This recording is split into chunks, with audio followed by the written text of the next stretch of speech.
Palestinian people to decide about its future for itself. This is compatible with the spirit of the Charter of the United Nations and the fundamental principles enshrined in it. We must allow Jewish Palestinians, Muslim Palestinians, and Christian Palestinians to determine their own fate themselves through a free referendum. Whatever they choose as a nation, everybody should accept and respect. Nobody should interfere in the affairs of the Palestinian nation. Nobody should sow the seeds of discord. Nobody should spend tens of billions of dollars equipping and arming one group there.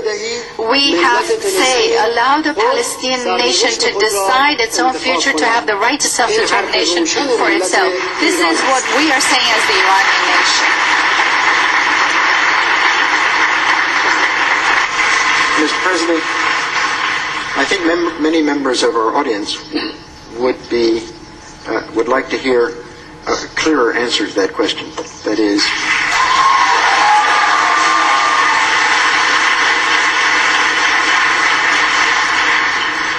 the question is, do you or your government seek the destruction of the state of Israel as a Jewish state? And I think you could answer that question with a single word, either yes or no.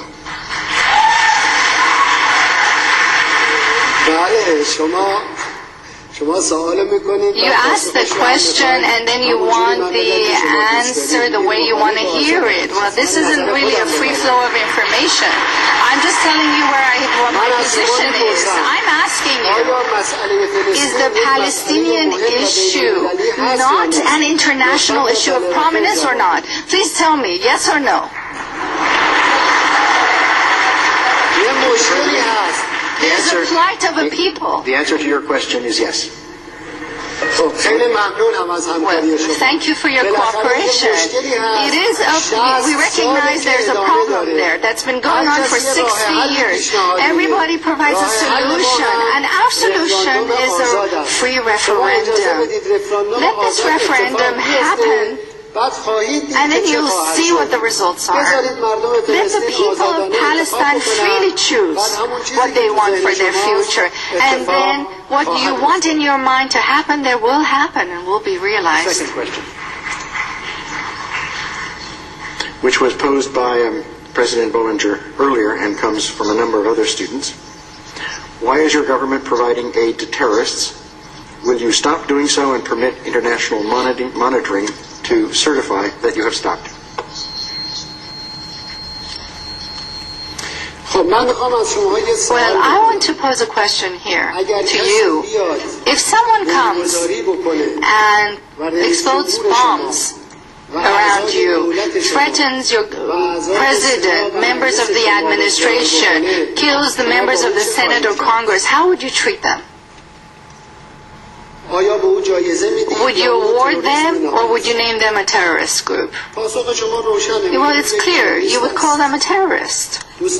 My dear friends, the Iranian nation is a victim of terrorism.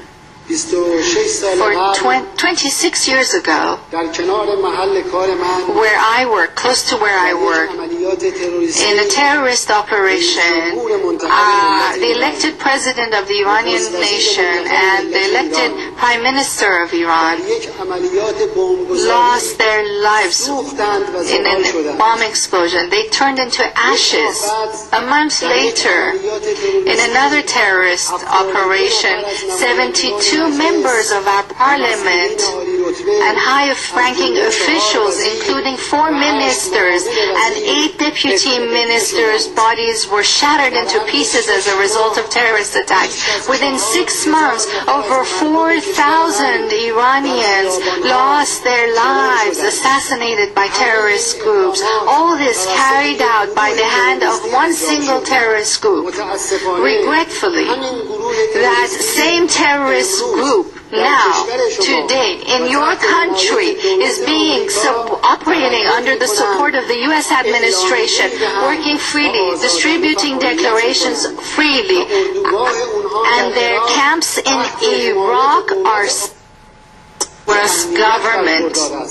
They are secured by the U.S. government. Our nation has been harmed by terrorist activities. We were the first nation that objected to terrorism and the first to uphold the need to fight terrorism. Mr. President, a number of people have asked. We need to address the root causes of terrorism and eradicate those root causes. We live in the Middle East. For us, it's quite clear which powers sort of